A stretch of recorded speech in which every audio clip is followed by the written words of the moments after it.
ناظرین 21 اپریل 1526 کو پانی پت کے میدان میں ظہیر الدین بابر نے ایسا کون سا ہتھیار استعمال کیا کہ جس کی وجہ سے بابر نے نہ صرف اپنے سے 10 گنا بڑے لشکر کو شکست سے دوچار کیا بلکہ مغلیہ سلطنت کی بنیاد بھی رکھی۔ ناظرین ویڈیو میں آگے بڑھنے سے پہلے اگر آپ ہمارے چینل پر نئے ہیں تو ہمارے چینل کو سبسکرائب اور ویڈیو کو دوستوں کے ساتھ شیئر ضرور کریں۔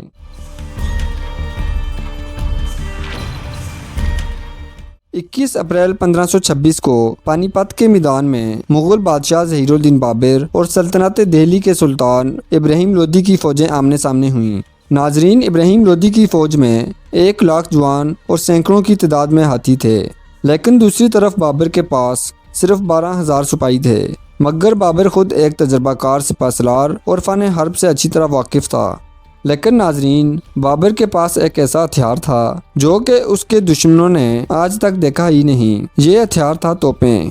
ناظرین ابراہیم لودھی اور اس کے سپاہیوں کو یہ اندازہ ہی نہیں تھا کہ توپیں کس قدر زیادہ نقصان پہنچا سکتی ہیں۔ ناظرین ابراہیم لودھی نے دیکھا کہ بابر کی فوج کی تعداد بہت کم ہے، تو اس نے اپنے سپاہیوں کو حکم دیا کہ بابر کی فوج پر کھلے میدان میں حملہ کیا جائے۔ جیسے ہی ابراہیم لودھی کی فوج ہاتھیوں سمیت آگے بڑھی تو بابر کے حکم پر اس کے سپاہیوں نے توپوں سے گولے برسانے شروع کر دیے۔ ناظرین گولوں کی آواز اس سے پہلے نہ ہی ابراہیم لودھی کے سپاہیوں نے سنی تھی اور نہ ہی ہاتھیوں نے۔ ناظرین توپوں کے گولوں کی آواز سن کر ہاتھی الٹے پاؤں دوڑنے لگے اور ہاتھیوں نے اپنے پاؤں تلے اپنے ہی سپاہیوں کو رون ڈالا، جس سے سینکڑوں سپاہی مر گئے اور ہزاروں زخمی ہوئے۔ ناظرین اس دوران بابر نے اپنے گھڑ سوار دستوں کے ساتھ دشمن پر حملہ کر دیا۔ یہ حملہ اتنا زوردار تھا کہ لودھی فوج میں بھگدڑ مچ گئی اور ابراہیم لودھی میدان جنگ میں مارا گیا اور بابر فتح یاب ہوا۔ ناظرین ظہیر الدین بابر نے پانی پت کی پہلی جنگ میں فتح یاب ہونے کے بعد ہندوستان میں مغلیہ سلطنت کی بنیاد رکھی۔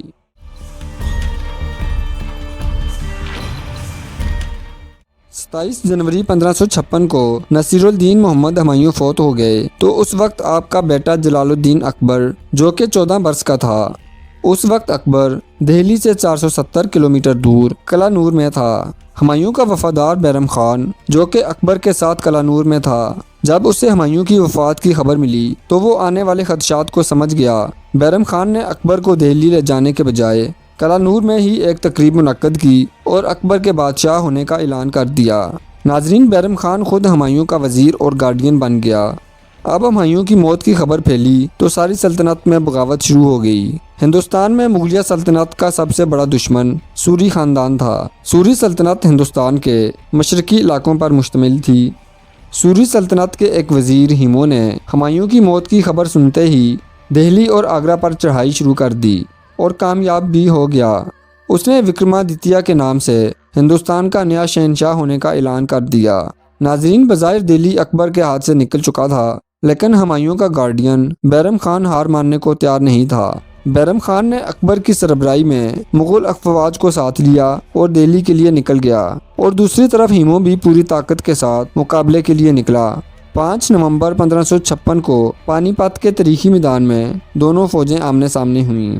ہیمو ہاتھی پر بیٹھ کر لڑ رہا تھا، دونوں فوجوں کے سپاہی بہادری سے لڑ رہے تھے، لیکن اکبر کے ستارے اس روز بلند تھے کہ اچانک ایک تیر کمان سے نکلا اور ہیمو کی آنکھ میں لگ گیا۔ ہیمو ہاتھی پر ہی گر گیا تو ہیمو کے سپاہی سمجھے کہ ہیمو مر گیا ہے۔ ہیمو کے سپاہی ادھر ادھر بھاگنے لگے کہ اس دوران اکبر کے سپاہی ہیمو کی فوج پر حاوی ہو گئے۔ اکبر کے سپاہیوں نے ہیمو کو زخمی حالت میں گرفتار کر لیا۔ بیرم خان جس کی منصوبہ بندی سے جنگ جیتی گئی تھی، وہ جشن منانے کے لیے بے تاب تھا۔ اس نے اکبر سے کہا کہ بادشاہ سلامت، اپنی تلوار کمان سے نکالیے اور اپنے دشمن کا سر قلم کر دیجیے۔